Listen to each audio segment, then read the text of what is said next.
Your mind is like a dog. It's like a well-trained dog.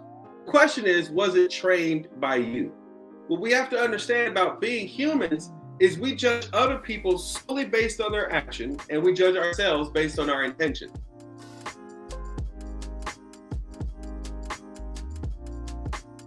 As a master life coach, Steve Bacon teaches successful entrepreneurs, executives, and even celebrities how to heal from their past traumas and create mental peace in their successful lives. Steve has spent the last 18 years sharing his learnings and has founded Belief Theory in 2015. Belief Theory has used group coaching programs to coach state and local governments, nonprofits, Fortune 500 sales teams, as well as individuals to help them create a better life and achieve mental peace and mental clarity. This is going to be a great conversation. If you have past experiences that you ruminate on, if you have past traumas that are holding you back that you might not even have pinpointed in your life, we're going to be talking about how to identify those traumas, how to release those traumas. We're going to talk all about Steve's story, as well as his upcoming book called Real Healing and his first book called Start Here, The 7 Steps to Living Your Best Life. If you take even one piece of value or entertainment or even just one strategy that you're going to take away and use from this conversation, all that we ask is that you share this show with just one other person who could use it as well. We've grown the way that we have over the past 2 years because you are the best part of the Be Better team. So without further ado, the man of the hour, Mr. Steve Bacon. It's great to have you here, brother. Thanks for being on the broadcast.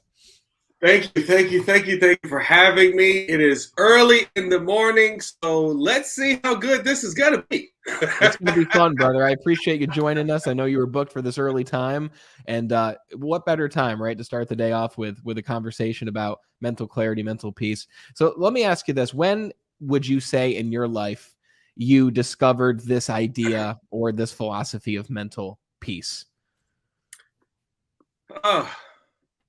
So to be honest, for a long time, I didn't even know if mental peace was even possible. Like, to be honest, especially in the environment I grew up in, right? Because when you're born, you have no idea about anything. And the only evidence you have about what life is about is the environment you grew up in. And the environment I grew up in, there was lots of violence, lots of drug addiction, lots of prostituting, lots of fights. So I never met anyone growing up with quote unquote mental peace. Everything was always stressed. Everything was always just in chaos. And so I started looking for mental peace, however, after my suicide attempt at, I think I was like 19 years old. After the attempt failed, then I realized I didn't want to die. I just didn't know how to live. And that's when I started to look for mental peace. Didn't know that's what I was looking for, but that's when I could say I started looking for it. So I'd like to dive into that if you're comfortable doing so. Yeah. After you make that attempt on your life, you're in the days afterwards, you're obviously thinking about that situation. I can only imagine. Correct me if I'm wrong. And you're seeing this future in front of you. Maybe you're not. Maybe you're just feeling the situation that you're in that moment.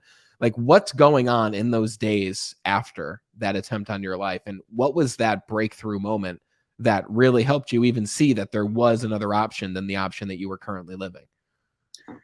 So let me back up a little bit. I had got married for the first time at 17 and a half, 18 years old. Wow.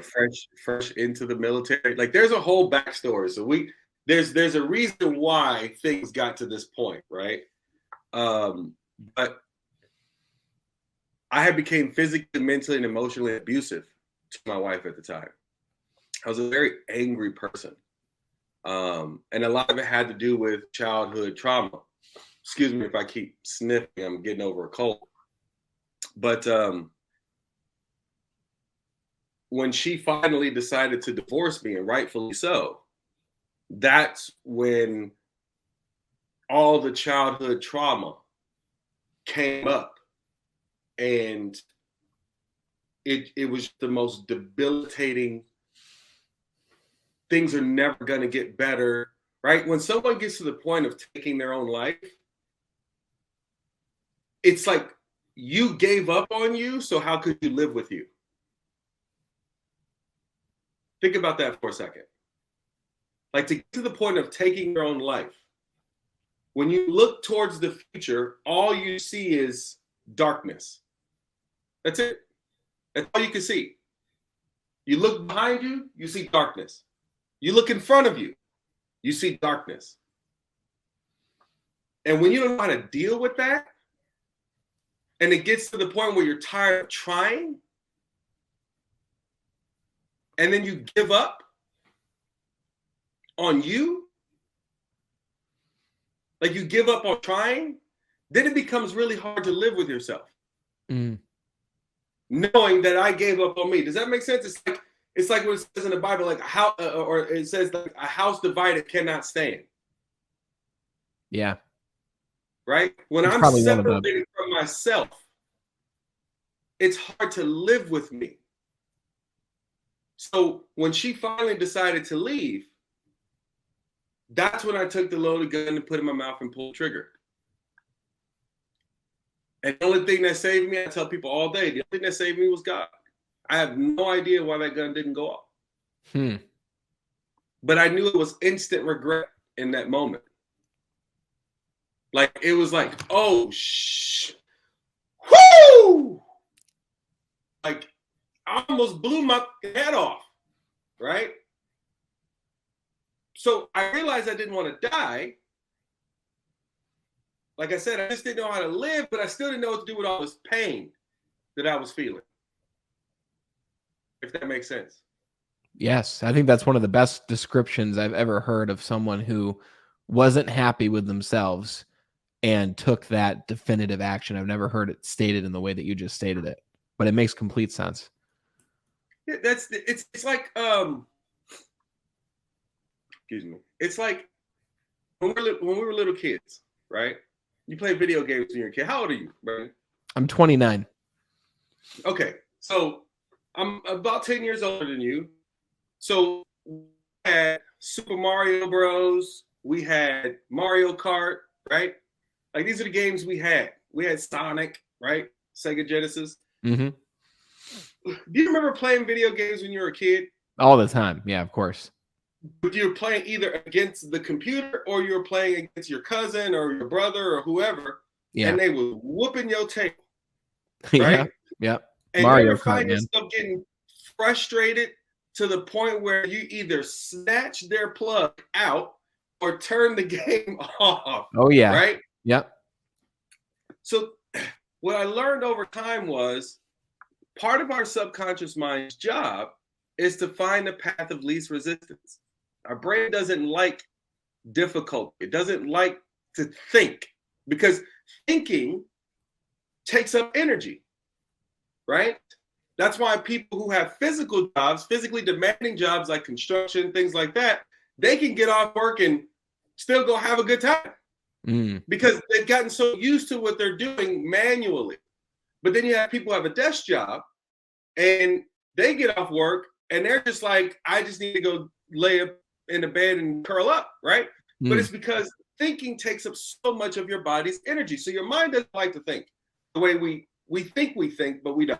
Yeah. My point is that just like when you're playing a video game and you get that frustrated and you want to snatch the cord out and you want to turn the game off, when life gets that frustrating for you and you can't figure out what to do, your mind then offers up the suggestion, goes, ooh, I know how to end the pain, kill yourself. Right? Yeah. It's like, ooh, just end it all. And so because people don't understand or realize that they are spiritual beings with a mind inside of a physical body, because we don't separate ourselves from our minds, we think that that thought is our inner dialogue, like it's us actually talking. And it's really our mind offering up suggestions in our voice. Yes. So we aren't that inner dialogue. We aren't those thoughts that are No, going through our head that we recognize, that we hear, that we wonder, why am I even thinking this? That's not who we are. no, no. We are the ones observing that dialogue. We're the one observing. And that's the point of meditation, is to teach you to observe the thoughts. I teach my clients, be entertained by your thinking, don't entertain it. Mm. Be entertained by your thinking, but don't entertain it. That's a great line. I love that. That's powerful. So let me ask you, Put that on the shirt. no, seriously though. Hey, So I'm doing pretty good. Hey, I'm doing pretty good for 7 o'clock in the morning. you're doing great, brother. You're doing great. So I want to ask you this. If you went to Steve, who was 19 with that loaded gun, and you walked into that room and said, "Hey, young man, hold on. Be entertained by those thoughts, but don't entertain them." Right? What would that Steve have said? Would that Steve have understood that? Like, is there anything you could have said to that Steve in that moment that would have made him remove that gun from your mouth or from his mouth? You know what? It's so interesting. I'm actually dealing with that right now. Not with me. So my wife and I, we do a lot of work in living sober homes and outpatient drug facilities. And right now we're working with a Native American family. And we can get into, all the reasons why they have drug and alcohol issues, but there's a kid in there who is my age, or was the age I was, contemplating the same thing. We were in class not too long ago, and my wife was doing an art therapy exercise. My wife is an art therapist, and you should have her on the show because they got it. I thought art therapy was bull when I first met her, and then I actually saw her do it, and I was like, that's super dope, right? Interesting. A lot of people don't understand the benefits of art therapy, but anyway, and I just saw him sitting in the corner, just it looked like he was ready to explode. He wasn't saying anything. His eyes were just beginning to water. And it just started to escalate. And I just grabbed him, took him to the side, and pulled him into the hallway. And, just started talking to him. But I said, I know what you're thinking. And he just kind of looked at me. He said, I know exactly where you are. I don't know how you got here, but I know exactly where you are. And let me tell you, it's not the right decision. Don't make a permanent decision based on a temporary emotion. I said, I understand that you are 19 years old. You have no idea how things are going to get better. But use my story as what's possible. Let me go backwards and share that part. Mm-hmm. My mom got addicted to crack 6 months after I was born. I went to 14 different schools growing up. I was molested as a kid. I bounced around from crack house to crack house. Apparently, my father tells me that at one point a drug dealer held me for ransom for the money my mom owed him. Right? I met my father for the first time that I can remember when I was 8. And that's when my mother had dropped me off at my grandmother's house, me think she was coming back to pick me up, and she didn't. He showed up, right? At least this was the 8-year-old's point of view. We'll come back to that later on. So my dad and I had a very contentious and sometimes abusive relationship, right? And at 14, I think we got into one of our biggest blow-ups. And I told my cousin, like, I'm going to kill this dude while he sleeps. Like, I'm done. Like, I had calculated in my mind, like, I'm a minor. I'm about to get out at, it was calculated, right? And next thing I know, I'm on a bus back to live with my grandmother in California. We were living in Georgia at the time. And so that's when I finished high school, 17, went to the military, got married, became physically, mentally, emotionally abusive, got divorced or tried to kill myself, got divorced, started drinking, got in trouble, became a felon at 19, and then got married for the second time at 20 because I was homeless and I needed somewhere to live. So I shared this with him and I said, today, 18 years later, I run a $500,000 a year global coaching company. I'm married to my best friend who I've never laid a hand on. I'm one of the most emotionally healthy people you'll ever meet. I wrote my first book, writing my second book. My mother and I, before she passed away, I helped her get off drugs and back in school, and we mended our relationship. My father and I are like best friends. I've ended the generational trauma in my family, and now I'm committed to ending the generational trauma in other people's families, right? And I shared this with him, and I said, I'm not sharing this to impress you. But what I'm saying is, you don't know what the future holds for you. And somehow, what you're going through is going to serve your purpose later. And I know you can't see that. But now, doing what I do for a living, I would not trade my past for anything, because this what makes me so dope at what I do. Yeah. Because I can damn near relate to anybody that comes to my door. Because I've been through so much random stuff. It's the story of Joseph in the Bible. Take the religion out of it and get the story. God showed Joseph that he would become second in command of Egypt. But he never showed Joseph how he was going to get there. He never told Joseph, I'm going to need you to be betrayed by your brother, sold as a slave, accused of rape, and spend 20 years in jail so that you can develop your gift, so that you can use it at the right time. And then, right, can you imagine if he told Joseph that he had to go through all of that in the beginning? Joseph would be like, nah, bro, I'm good. Yep. So that's what I would say to me. This is going to serve you. And I tell it to my clients all the time. When you figure out your purpose, your past will make sense to you. Damn. Without those experiences, you wouldn't be here. Without those experiences, you wouldn't have that story to share with that young man who's going through a very similar journey that you were going through at one time.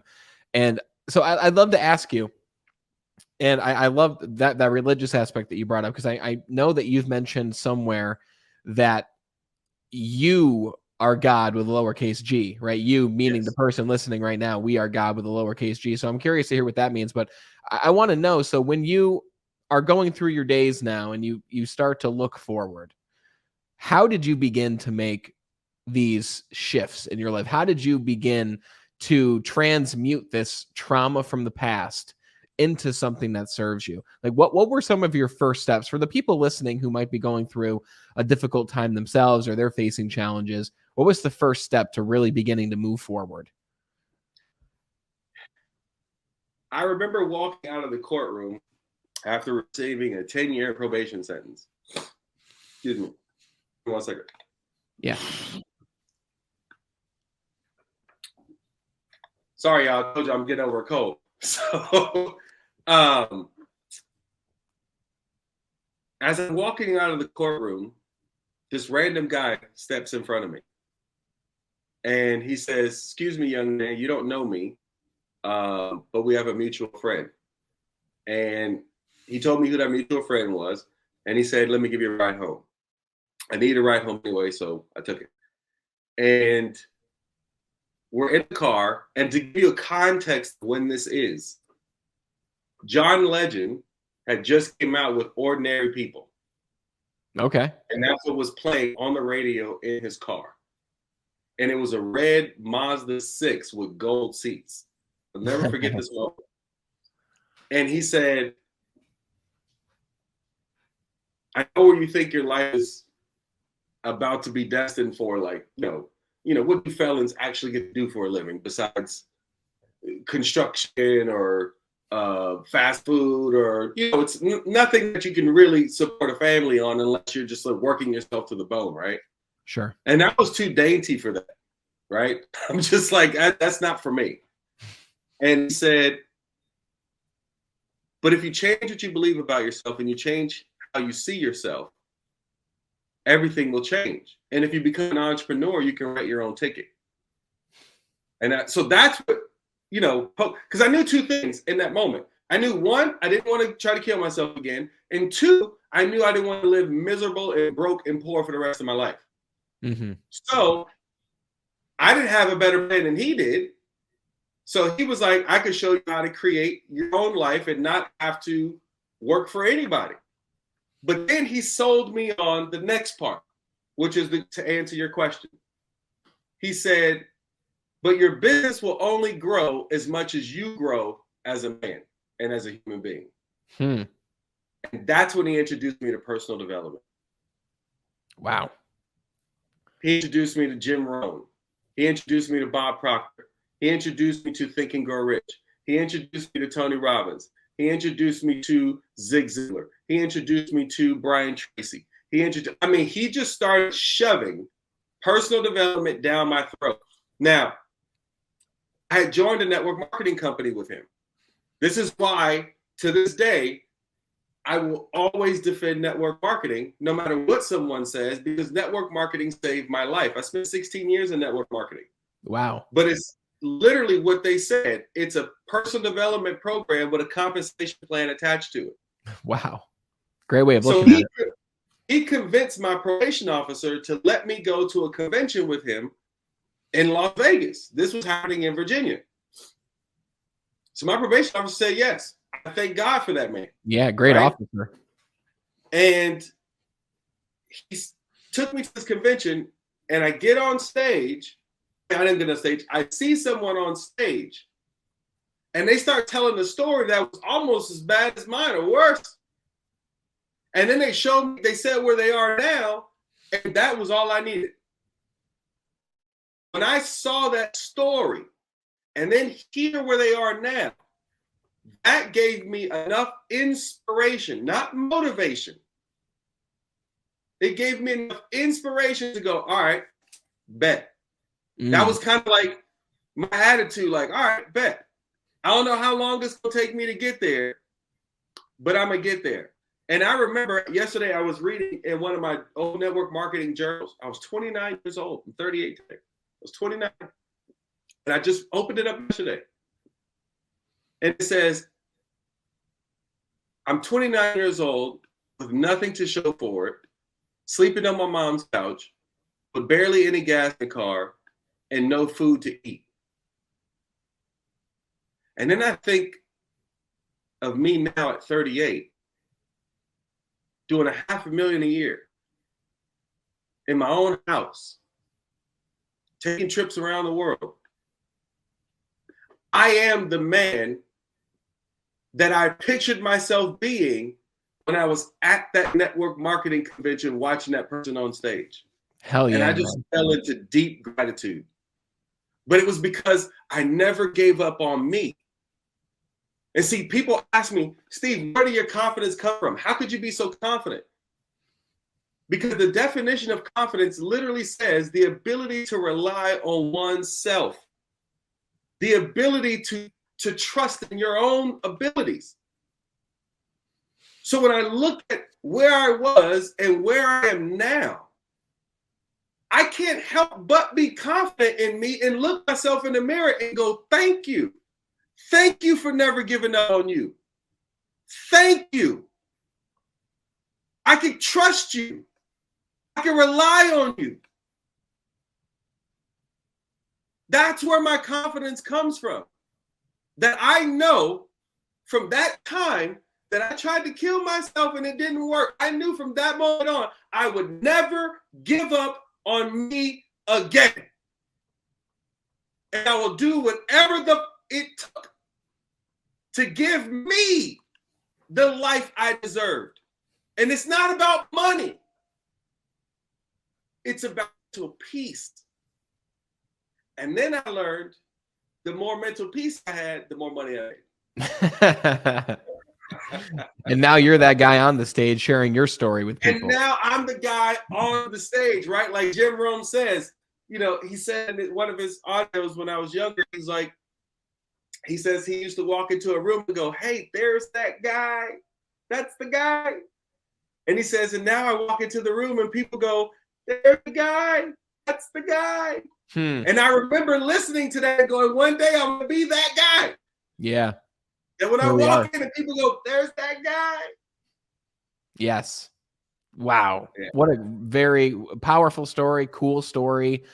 We have a similar, very different background, but we have a similar story in the fact that I had a mentor in my life who also introduced me to Jim Rohn and Tony Robbins and Bob Proctor. Wow. And I started listening. That's the reason this podcast exists. I started listening to these guys every day, all day long, driving to my sales job, not network marketing, but 100% commission sales, right? Very similar in the fact that you get what you put in. Right. And I would listen to these audios every single day on the drive in, on the drive out. I'd be carpooling and I'd say to the guy I carpooled with, "Hey, man, I'll be listening to Tony Robbins this morning. We're not listening to music. We're probably not going to talk that much. I'm going to be listening to these tapes." And we would kill it that day. Dude.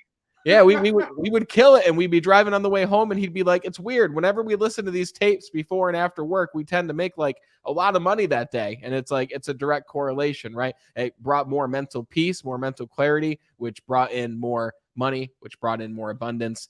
So absolutely love that part of your story.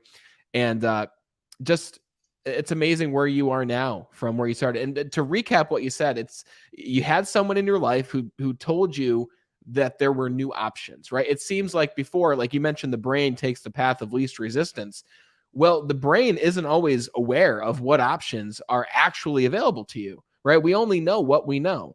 And by opening your door to more options of personal development and working on yourself and developing confidence alongside a purpose and something to work with, like network marketing gave you something to work towards. It gave you that next tier to reach. It gave you more people to work with. It gave you more opportunities in your life. It gave you something to improve in. It gave you that sense of progress. And Tony Robbins says, progress is that happiness, right? So it sounds like it was a combination of having the mentor in your ear, that mentor introducing you to working on yourself each day, alongside of finding your purpose inside of this organization. Would you agree with that order of things? No, absolutely. Like that's literally like what I talk about in my first book. That I wrote my first book for my 19-year-old self, right? It's like, what do I do first? Because there's a lot of people. Okay, you said a few things, right, that I want to dive into. One, I teach people your mind is like a dog. It's like a well-trained dog. The question is, was it trained by you, right? Because your mind, when you learn to separate, and I really understood this when I got a chance to work directly with Bob Proctor, right? You can separate who you are from your mind. When you can do that, then I can understand my mind really is a machine, but I like to use an even simpler, it's a dog. And it can only do what it was trained to do. Right? So that's why I love what you said was it doesn't even know if there is other options because my mind only knew what was available based on the environment I grew up in. Right? So it can only compute whatever it learned. If that makes sense, right? Which is the reason why education is so important. Because you give your mind more stuff to work with so you can solve problems better, right? Mm-hmm. So that's one. What was I literally had a point. Never happened to you? Like you just that happened like 2 minutes ago. Right. Okay, wait. What was the question again? I at this point, I was listening to you. I'm not even sure, but your first book though, you wrote that for your younger self. I know where I wrote. I wrote that for my younger self. So you don't know in that moment. It's like, oh, that's what it was. Because a lot of times people say things like, "Well, people don't change." Right? People can't change. People are always going to be the same. But that's just because they were never taught how change actually works. So like when I do my workshops, the very first module is called the 6 levels of change. Because the 6 are changing your environment, changing emotionally how you feel, changing your physiology or your body or your movement, changing your behavior, what you do. But those first 4 levels, they're all temporary. And this is the reason why people think that change isn't possible, because most environments they go into, or most books they read, or seminars they go to, or even coaches that they hire, even therapists, they give them the first 4 levels. We're all temporary. Think about it. I can change my environment, but wherever I go, there I am. I'm taking the same shitty thinking, the same shitty beliefs with me. Yeah. Right? So everything will be brand new, but then after a while, everything will start to look the same. Just focusing on my emotions, right? Change your emotions, right? Focus on, staying in the positive, protecting your energy and all that. That's great. But it's temporary because it's thoughts that create emotion. So Yeah. I'm dealing with the effect and not the cause, right? If I just change my physiology, that's great. I look different, but I don't see myself any different. And that's in Dr. Maxwell Maltz's book, Psycho-Cybernetics. When he talks about the self-image, right? There's the inside self-image, right? So it doesn't matter how you change yourself on the outside. And then behavioral, just changing what you do, will that only work so long you can concentrate all of your attention on that change. So you're with those first 4 levels, you're always going to revert back to doing what you were doing because your behavior happens at a subconscious level. So the only 2 permanent levels of change is your belief system and your self-image. If you're not working on those 2 things, then yeah, people can do what they want on the outside, but that old self is always going to rear its ugly head because that's who you are at the core of your being. Does that make sense? Yeah, I want to dive into that second piece on self-image specifically. What were some ways that you worked on and continue to work on your own self-image so that when you make these external leaps and bounds, you're able to keep that self-image up to pace with the external wins? So a lot of people think that self-image is, how they see themselves. It's a little deeper than that. Self-image is not what I think of me. It's not what you think of me. It's what I think you think of me. Now, the challenge with that is the root of the self-image happens in childhood, the cause. When we come into conscious awareness, like when you look at an infant, they don't even know they're alive. And then one day, conscious awareness kicks in. And all of a sudden, they're aware of themselves. They have no idea who they are. They have no idea what they are, where they are, why they are. It's an innate question for all of us human beings. And so, just like when my wife got her master's degree, she had to write a thesis. Well, that thesis, you pick a problem, pose a question, you do a bunch of research, and you come up with your conclusion. And your thesis is your research and all your cited sources, right? Well, a child writes a thesis on themselves. Because the innate question becomes, who am I? That's the problem to solve. Well, because they have nothing to go off of, their environment becomes their source of information. So based on what they're learning and watching and seeing and hearing and how they are being treated, but also they're doing this with the mind of a child with no lived experience, they are receiving this information. Like, for instance, if dad walks into the house after a 12-hour day and one of his friends pissed him off because he didn't give him his money back, and the dad walks through the door and the son is going, Dad, Dad, Dad, Dad. And dad goes, listen, right now, and walks into his room and shuts the door and grabs a beer. Yeah. A one-off, okay. But if that continues to happen, what we have to understand about being humans is we judge other people solely based on their action, and we judge ourselves based on our intention. So the child is only getting the action of being dismissed. Yes. He's not getting the dad's intention. Does that make sense? Yes. So the child takes that personally. And it happens enough time, oh, he must not want to deal with me. Yep. That becomes part of his research inside his sources for his self-image. And so after a while, working with my clients, I typically find somewhere between like 5 and 10 that they make a decision about themselves. This is who I am. This is what I can do. This is what I can do. This is what I deserve. This is what I don't deserve. And that becomes the foundation for which they built their life on. That's their self-image. It's built in that childhood. It's also the reason why when I hear people say like, oh, love your inner child, I go to some of these, bro. I go to some of these events. And I hear people coddling their inner child. I get it. But here's the problem. And one of the very first chapters in my book, I'm still wondering if I'm going to keep it this name, but it's F your inner child. They're the problem. And the reason why I say that is because people say, well, Steve, don't you have to validate the child's feelings?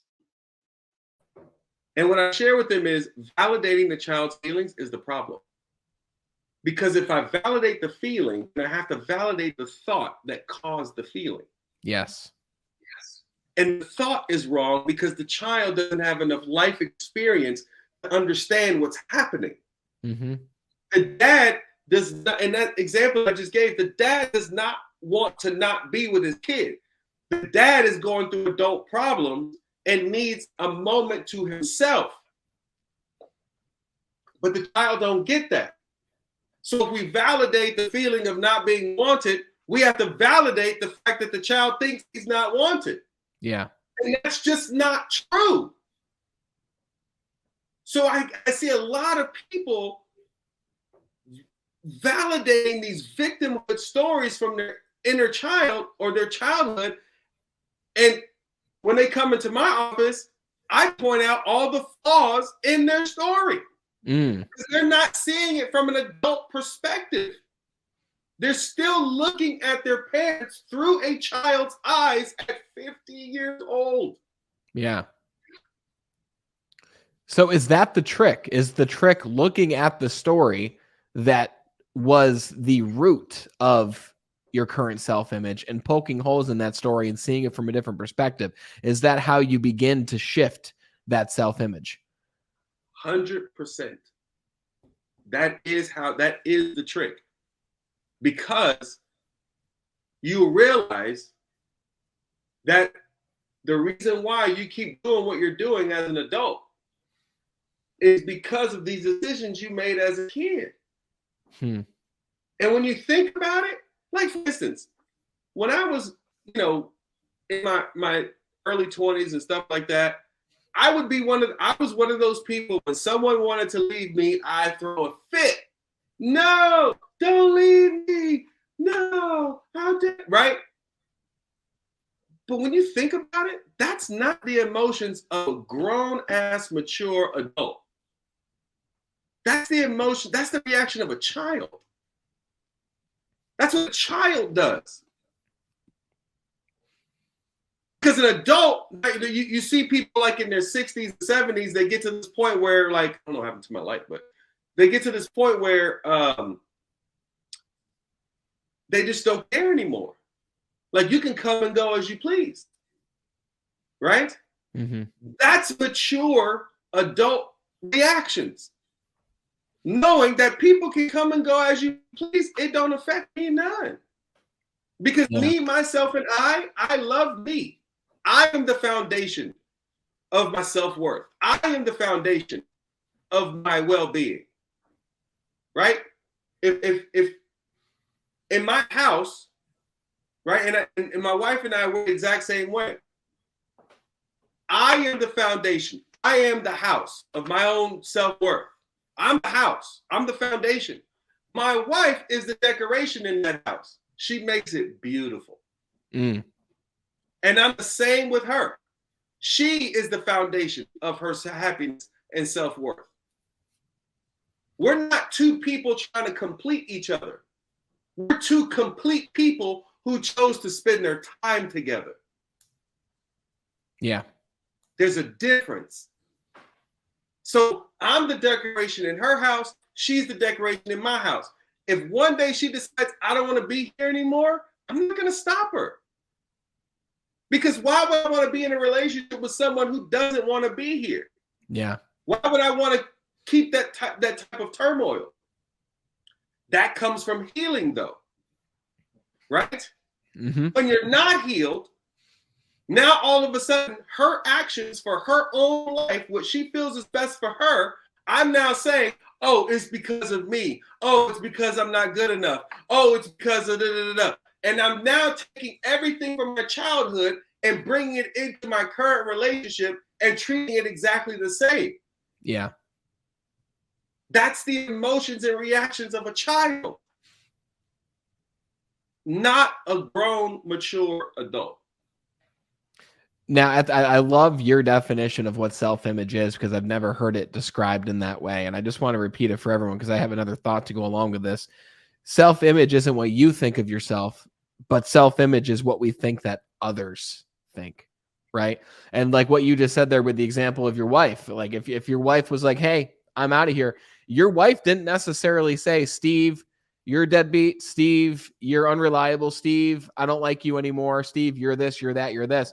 She didn't say any of those things, but in our mind, that's when those past stories start to come up of she's leaving because of me, because I'm this, because of this. And we make it about ourselves.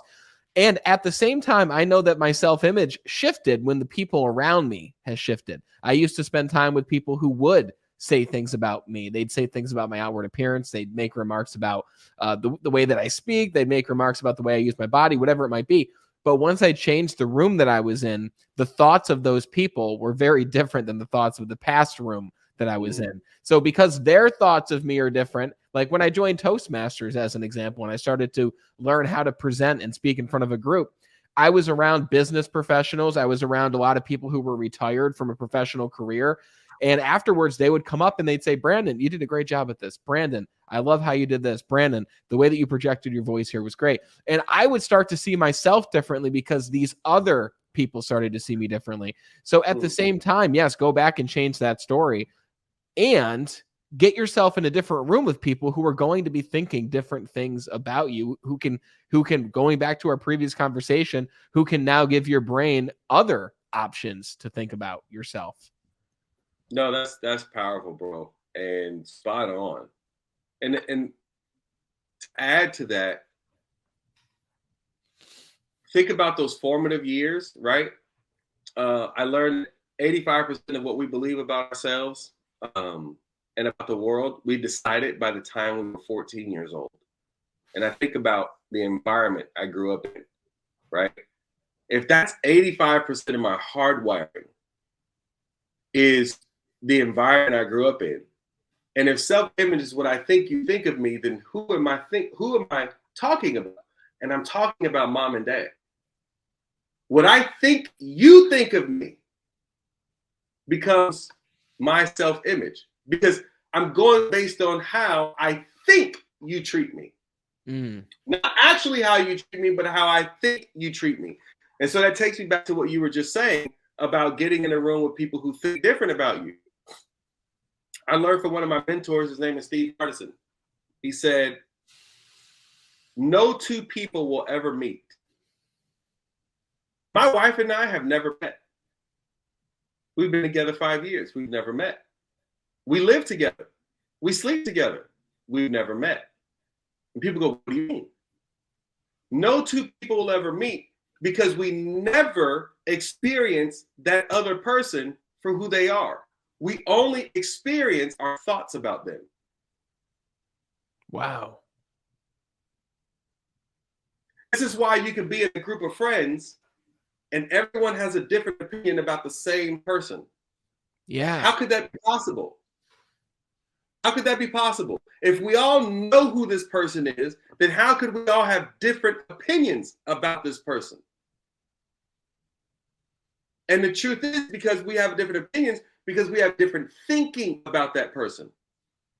So when we are with them, we are literally creating them in our minds with our thoughts.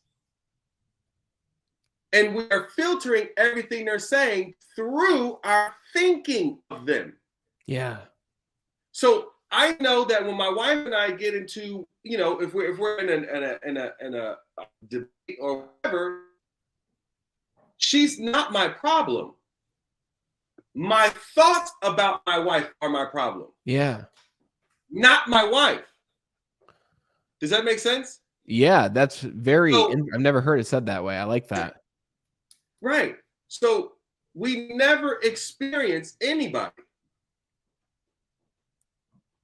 We experience our thoughts of our that thoughts person. about them. What Right? a fascinating way to look at it. Right? Think about someone you used to have something against, or they used to make you feel some type of way. Watch this. And then you got some new information about them. And all of a sudden you feel different about them. Immediately. What happened? Your thoughts about them changed. Wow. Damn. So this process is real healing. Would you say that this is the definition of your upcoming book, Real Healing, what we're talking about right now? This is real healing, practical healing. This isn't coping. Coping is like having a trash can full of shit sitting in your living room learning how to deal with the smell. Healing is getting butt naked, jumping in that son of a gun, Windex and bleach, and cleaning it out like a Saturday morning with your mama standing behind you with Marvin Gaye music on telling you missed the spot. It takes more work, courage, and commitment. But when you're done, you're done. And so one of my main motivations for my wife and I were writing this book together, she's coming from more of a clinical perspective. I'm coming from more of a lived experience perspective, right? The reason why we're writing this book is because coping isn't necessary, even though that's the main thing that's taught in the mental health industry. Oh, you just learn to deal with it. You don't have to deal with it. You actually can move past it so it doesn't bother you anymore, at all. I'm talking about seeing the person who even attacked you and have nothing but love and compassion for them instead of hatred and resentment. Yes. People love to hold on to resentment, but resentment is like antifreeze. What do you mean, Steve? If I put listen, this is not instructions on how to kill your husband, your mate, or somebody you don't like. Okay, I am not giving away secrets on how to take somebody out. But if I put a little bit of antifreeze in your food every day, first of all, it's tasteless. Can't smell it. So you'll never know that it's in your food. If I put a little bit in your food every day, over time, you'll get sicker and sicker and sicker and sicker, and then you'll die and it'll look like a natural cause. Wow. Resentment works the same way. I keep holding on to resentment a little bit more every day, every day, every day. Keep telling myself the same stories over and over and over and over again. And I'm constantly releasing cortisol and norepinephrine and these toxic chemicals into my body every day. And we wonder why our body creates dis-ease. It's because this little bit of resentment that I'm holding on to every single day is releasing toxins into my system that over time causes problems that we then blame food on, but it's really my emotions. It's making me sick. I'm dripping antifreeze into my body every day, and then I die, and it looks like a natural cause or the cause from a disease. The Yeah. disease is the effect. The cause is your emotional state. So true. So let me ask you this, because I know that we don't have an exact date on when we can expect Real Healing to launch here. If you could give one piece of advice or wisdom or even just one strategy to wrap up this conversation, but also to give people something to do and to use before they read Real Healing, what would that one thing be based on this conversation? First of all, recognize that there's nothing wrong with you other than the fact that you believe something's wrong with you. There's nothing wrong with you. Nothing. I saw this girl talking about she had body dysmorphia, right? And she's describing what it was. And I'm like, that's self-image. She's like, no matter how other people see me, I can only see me as this. Yeah, that's self-image. You think they're lying to you when they tell you that you did a good job, when they tell you that you look good. You think they're lying to you. That's self-image. What I think you think of me, not what you actually think of me. I'm filtering what you think of me with my own list, my own thinking. I'm not even hearing what you're saying because all I can hear is my own thinking. So there's nothing wrong with you other than the fact that you believe something's wrong with you. The thing that I would give them to do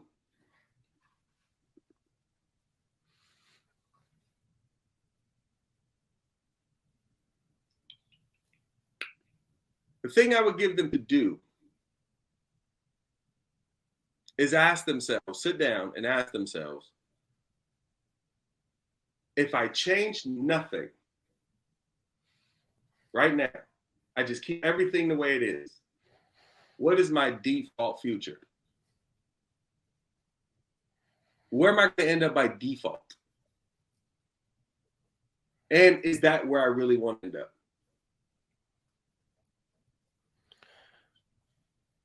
That's a great question. A deep question. Because if I don't want to end up there, then I have to change who I'm being. In order to change who I'm being, I have to change my belief system. In order to change my belief system, I need to be willing to face the things that I've been running from for so long. Can I just share one last story? Please. Yeah, absolutely. And I'll end it with this. When I first went to live with my dad, me and my sister, my stepsister, we got into a fight. And I punched her in the stomach. Told you I was an angry kid. Don't judge me. And my dad gave me two options after he broke up the fight. He said, I could either put you on punishment for 30 days, or I could give you this ass whooping and you can go back outside and play. Me, I figure I didn't want the pain of the belt, so I chose the 30 days punishment. And after being in that room for 24 hours, I realized, Brandon, that I made a massive mistake. Because the whooping would only last for 2 minutes. But now I got to sit here for 29 more days, 24 hours a day in the 1990s in an unair-conditioned house while everybody else was outside having a great time. And I made a commitment to myself to never take the punishment ever again. I will always take the ass whooping. So why am I telling this story? Because there's some of you listening and watching right now who've been on mental punishment for 20, 30 years, 40 years, 50 years, simply because you're too afraid to face what's causing you to feel the way you feel. And instead of you taking this 2-minute ass whooping so you can go back outside and play, You're just sitting in a room by yourself, stewing in your own shit, feeling that the world is better off without you. All because you're afraid to face your shit. And it's the reason why when my wife and I go into these addiction homes and stuff like that, I tell them, you're not allowed to say, I am an addict with me. What you are allowed to say is that I'm a divine spiritual being with made in the image of the creator who's too much of a chick shit to deal with my stuff. So I drink and smoke instead. That's accurate. Not that there's something wrong with you, but you just don't want to deal with your stuff. And what I'm saying is you can heal when you're just ready to take that 2-minute ass whooping. And it will only be 2 minutes, so long as you're open. But it can last for a long time if you're committed to being right.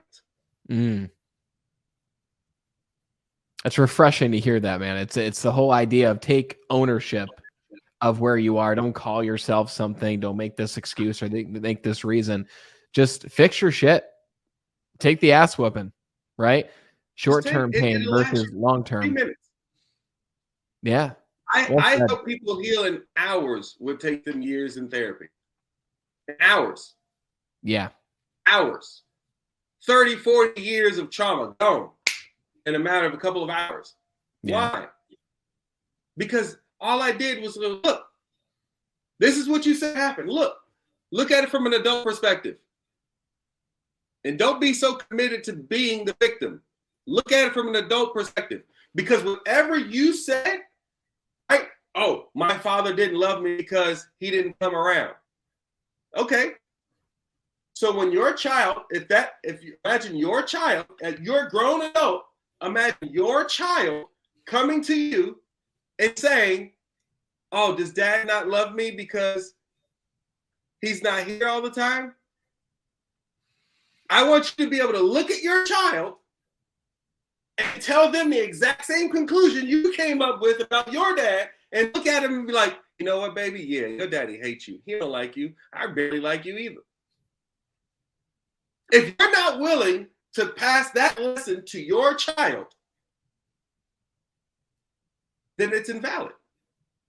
Because your adult mind knows better, which is why you won't validate what this child is saying. You talk them out of the self-depriving or self-defeating thoughts they have. You talk your child out of it, but nobody ever talked you out of it. That's it. This is the road to mental peace, brother. That's the road. And it takes work. It takes awareness. It takes work. But that work is probably better than staying in the same place mentally or physically for the next 30 years, 40 years, rest of your life. And let's rip off the Band-Aid. Let's make it happen. That's real healing. So let me ask you, where's the best place for people to follow you, to hear more of these messages? Where are you hanging out most on the Right internet? now, they can find me at CoachSteveBacon.com. We are in the middle of revamping the entire Belief Theory website for our membership program. So our membership program is, we wanted to take the financial decision for people. We wanted to take that off the table for healing. So we'll be offering a membership as low as $20 a month, and people will be able to access all of our archived videos. They'll be able to access live classes from different modalities. We're covering emotional intelligence. We're covering mind. We're covering meditation. We're doing art therapy. We're teaching about the mind. We are teaching about trauma. We're teaching the curriculum from Real Healing. People will be able to have access to this for $20 a month, as low as $20, because we want a mom. I'm thinking a single mom with 3 kids shouldn't have to choose between working on herself and feeding her children. That's criminal. That's criminal. She shouldn't have to choose. So we wanted to remove the financial obstacle out of the way and just create a membership. And we put all of our content on there. and they can access everything from me and some of my other partners that I've recruited to bring their material to our platform as well to give to the community. That's great. Very, very realistic, very attainable for anyone who wants to take it to the next level. Links are in the description, guys. Go check it out. And for those listening who are driving, it's CoachSteveBacon.com. CoachSteveBacon.com. Check out that membership. You're also active on LinkedIn. I see you active on social media. So wherever you hang out, find Coach Steve Bacon. Links will be in the description as well. But brother, this has been an awesome conversation. I appreciate you sharing your story and going back to those places with us here and delivering not just your story and what you went through, but practical knowledge and strategies on how other people can get themselves into a better situation for themselves. Thank you, brother. Thank you. It's been great. I'm grateful to be here. Surprised I did this well at this early in the morning. Lord have mercy. 3 cups. Look how awake you are. Within a few minutes, you were on fire, brother. So thank you for making the time, and I appreciate you, Steve. Thank you, brother. I appreciate you too, brother. Thank you for having me. Whether you have this past story that you tell yourself over and over and over, whether you don't know of these situations and circumstances that might have been holding you back at a certain point, but now you're able to really think and say, wow, this whole idea of self-image, of what I think about what other people think, this really explains a lot of why I've been in the same exact place for the last 1 year, 2 years, 5 years, 20 years. If any of that's you now have practical strategies and resources to take it to that next level. Steve was on fire. Again, you can find him in the description, CoachSteveBacon.com. His story was fantastic. And if he didn't go through those experiences, then we wouldn't have had him here on the show today. He wouldn't be doing what he's doing, impacting lives internationally. Go check out his membership program. $20 a month. You've probably got a Planet Fitness membership that you might not even be using for 10. Maybe you've got the tanning package, so that's 20. Take that, move that to this, and continue to work on yourself with Steve if his vibe fits yours. Thank you so much for watching and listening. I hope you took a lot away from this conversation. If you did, share this show with just one other person that could use it as well. And until we talk again next time, continue to be better.